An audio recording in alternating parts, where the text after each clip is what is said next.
प्रभु यीशु मसीह में आप सभी को शालोम और जय मसीह की। आज बहुत सारे मसीह विश्वासी अन्य धर्म के मानने वालों से भी विवाह कर लेते हैं और उनका तर्क यह होता है कि वे प्रभु के राज्य के लिए एक आत्मा को जीत लेंगे, क्योंकि विवाह करने के पश्चात वे अपनी पत्नी या पति को प्रभु मसीह में विश्वास में ले आएंगे। लेकिन मेरे प्रियो, ऐसा बहुत ही कम होता है कि किसी अन्य धर्म में शादी की जाए और बाद में जिससे विवाह किया गया वो मसीह को ग्रहण कर ले और मसीह का विश्वासी बन जाए। ऐसा बहुत कम देखने को मिलता है।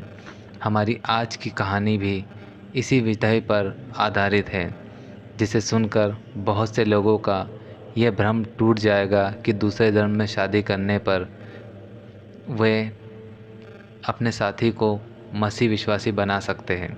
तो आइए ज़्यादा देर ना करते हुए आज की कहानी को शुरू करते हैं, और इस कहानी से आपको क्या सीख मिली आप कमेंट में ज़रूर बताइएगा। और अगर चैनल में आप पहली बार आए तो चैनल को सब्सक्राइब ज़रूर करिएगा, आपको ऐसे ही सीखने को बहुत कुछ मिलेगा यहाँ पर।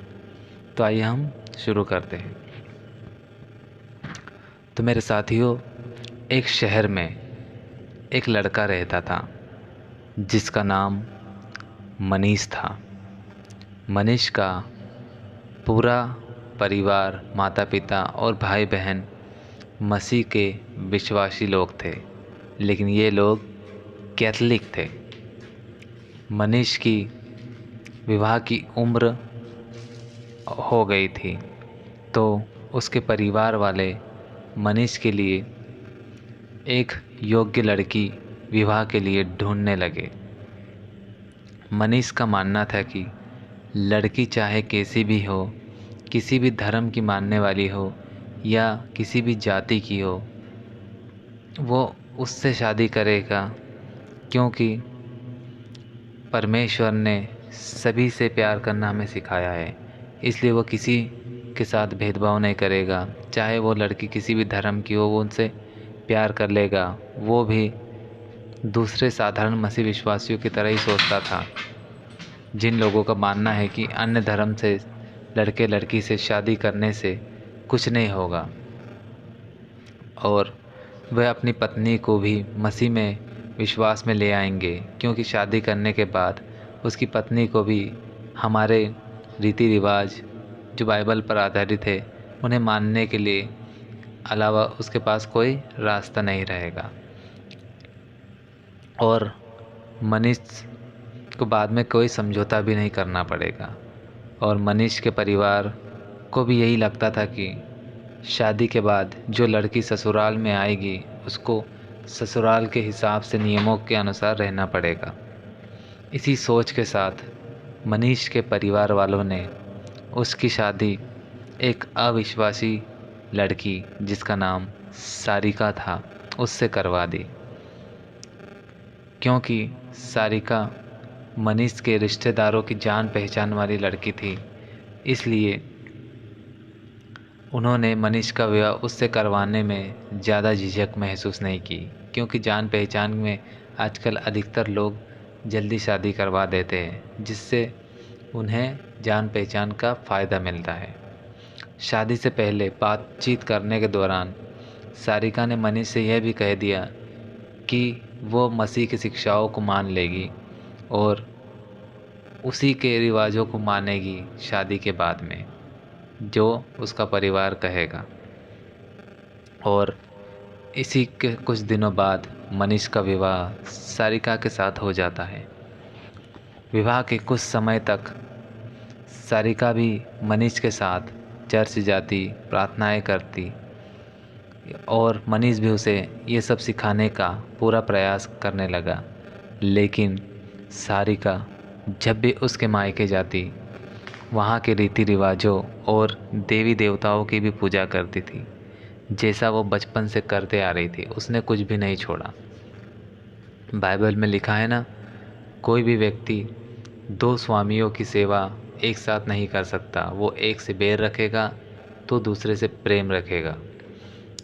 अब सारिका मनीष के घर पर भी धीरे धीरे उन्हीं हिंदू धर्म के रीति रिवाजों, तीज त्योहारों को मनाने लगी और मनीष को भी उन रीति रिवाजों में हिस्सा लेने के लिए मजबूर करने लगी। अगर मनीष उसका विरोध करता तो वो गुस्से में उससे बात ना करने या कसम देकर उसे मजबूर कर देती और अंत में मनीष थक हार कर उन्हीं रीति रिवाजों को या मूर्ति पूजा को करने लगा। मनीष अपनी पत्नी से बहुत प्यार करता था, इसलिए उसको उसका दिल दुखाने का कभी मन नहीं करता था। इसलिए वो परमेश्वर के वचनों को नज़रअंदाज करने लगा और धीरे धीरे वो अपनी पत्नी सारिका की बातों में इस तरह आ गया कि उसने परमेश्वर से दूरी बनाना शुरू कर दी और चर्च जाना भी छोड़ दिया और बाइबल पढ़ना भी छोड़ दिया। वो पूरी तरह से अपनी पत्नी के इशारों पर चलने लगा और पूरी तरह से मूर्ति पूजक हो गया। इन्हीं बातों के बीच में सारिका और मनीष के बीच में की माँ के बीच में रोज़ तू मैं छोटी छोटी बातों पर शुरू हो गई। तो इन सभी झगड़ों और लफड़ों से बचने के लिए मनीष और उसकी पत्नी सारिका ने सोचा कि वो शहर में कहीं और जाकर रहने लगेंगे। तो उन्होंने शहर में दूसरे कॉलोनी में मकान ले लिया और वहीं पर रहने लगे। अब मनीष जो था वो पूरी तरह से मूर्ति पूजक बन चुका था और उसके घर पर हर वो चीज़ की जाने लगी जिसको नहीं करने की आज्ञा परमेश्वर ने हमें बाइबल में दी है। समय बीतता गया और इसी दौरान मनीष और सारिका के परिवार में 2 बच्चे हो गए, जिसमें से एक लड़का था और एक लड़की थी। अब परमेश्वर ने का निर्धारित समय आया जब मनीष को परमेश्वर की आज्ञा उल्लंघन की सज़ा मिलने वाली थी और परमेश्वर के विश्वास से मुंह मोड़कर झूठे देवी देवताओं का पूजा करने का दंड मिलने वाला था। मनीष की बड़ी बेटी अचानक एक दिन चक्कर खाकर गिर गई और बेहोश हो गई और जब उसे अस्पताल ले जाया गया तो वहाँ उसे बताया गया कि उसकी बेटी को ब्लड कैंसर है, इसी वजह से वो बेहोश हो गई। अगर सही से इलाज नहीं करवाया गया तो उसकी बेटी की जान भी जा सकती थी। मनीष वैसे तो बहुत मेहनती व्यक्ति था, तो उसने अपनी मेहनत और नौकरी करके बहुत अच्छा खासा पैसा कमा भी लिया था, क्योंकि उनकी शादी को अब बहुत समय बीत चुका था। और मनीष अपनी बेटी का इलाज करवाना शुरू कर देता है और देखते ही देखते उसकी बेटी के इलाज में मनीष की सारी जमा पूंजी ख़त्म होना शुरू हो जाती है। और इतना इलाज करवाने के बाद भी अंत में मनीष अपनी बेटी को कैंसर के इलाज करवाते करवाते अपनी बेटी को अंत में बचा नहीं सका और देखते ही देखते उसकी बेटी कैंसर से लड़ते लड़ते अंत में मर जाती है। और देखते ही देखते मनीष का एक खुशहाल परिवार पूरी तरह से बर्बाद हो जाता है, सदमे में चला जाता है, क्योंकि उसकी बेटी सभी लोग की लाडली और प्यारी थी। इसी घटना के बाद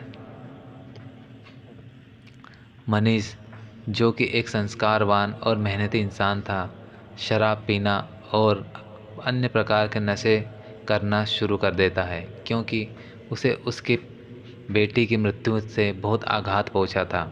घर में अपनी पत्नी से मारपीट करना, झगड़े शुरू कर दिया। बात बात पर अब पति पत्नियों में झगड़े शुरू हो गए और कई बार उसकी पत्नी मायके चली गई, लेकिन बाद में मनीष उसे ले आता। और एक समय जो समाज मनीष की मेहनत की और उसके परिवार की तारीफ़ करता था, आज उनसे कोई बात करने को तैयार नहीं था, क्योंकि मनीष ने शराब पी पी कर सभी लोगों से झगड़े कर कर के अपनी इज्जत ख़राब कर ली थी। और अब उसका परिवार एक बदहाली की ज़िंदगी जी रहा था और शराब के नशे में वो उन सभी देवी देवताओं को भी गालियाँ देता था जिनकी वो पूजा पाठ करता था। लेकिन एक पल भी मनीष के मन में यह नहीं आया कि यीशु मसीह के पास फिर से वापस लौटा जाए, अपने पापों से पश्चाताप किया जाए। उसके मन में कोई भी पश्चाताप नहीं था। फिर कुछ समय के पश्चात मनीष की पत्नी सारिका भी किसी बीमारी की वजह से मृत्यु को प्राप्त हो जाती है। एक इंसान के साथ जितना बुरा हो सकता था वो सब मनीष के साथ होता चला गया। लेकिन मनीष ने कभी भी अपने पापों से, अपने किए से मन फिराकर परमेश्वर के द्वारा जो उसने पाप किए थे उनका पश्चाताप करने का कभी नहीं सोचा, और ना कभी उसके मन में कभी ये विचार आया कि वो प्रभु यीशु मसीह के पास वापस लौट जाए। और ऐसा होते होते कुछ दिनों और महीनों के पश्चात मनीष भी शराब पी पी कर मर जाता है। और अब हम देखते हैं कि इस कहानी में एक ऐसा व्यक्ति जो कभी आस्थावान था, एक गलत इंसान के साथ शादी करने के बाद उसकी ज़िंदगी कैसे बर्बाद हो जाती है, हमें इस कहानी में साफ साफ देखता है। इसलिए मेरे साथियों, हमें इस कहानी से सीख मिलती है कि कभी अविश्वासियों के साथ शादी नहीं करना चाहिए, क्योंकि परमेश्वर का वचन कहता है कि हमें मूर्ति पूजकों और बलियाल के लोगों के साथ विवाह नहीं करना। मसीह का बलियाल के साथ कोई मेल नहीं होता, ऐसा वचन हमें कहता है। परमेश्वर के वचनों से कभी समझौता नहीं करना चाहिए। और परमेश्वर का जो न्याय होता है, जो दंड होता है, वो एक न एक दिन ज़रूर आता है और उसका दंड बहुत भयानक होता है, जो आपको इस कहानी में ज़रूर देखने को मिलेगा। और शैतान को हमें कोई भी मौका नहीं देना चाहिए, क्योंकि शैतान अगर हम उसे मौका दे देते हैं तो वो हमें पूरी तरह से बर्बाद कर देता है। और अगली शिक्षा हमें यह मिलती है कि अगर पश्चाताप नहीं किया जाएगा तो माफ़ी नहीं मिलेगी, और माफ़ी नहीं मिलेगी तो परमेश्वर का दंड हम पर आएगा। और आपने इस कहानी से क्या सीखा, कमेंट में ज़रूर बताइए और चैनल को सब्सक्राइब कीजिए। मिलते अगले वीडियो में, तब तक के लिए जय मसीह की।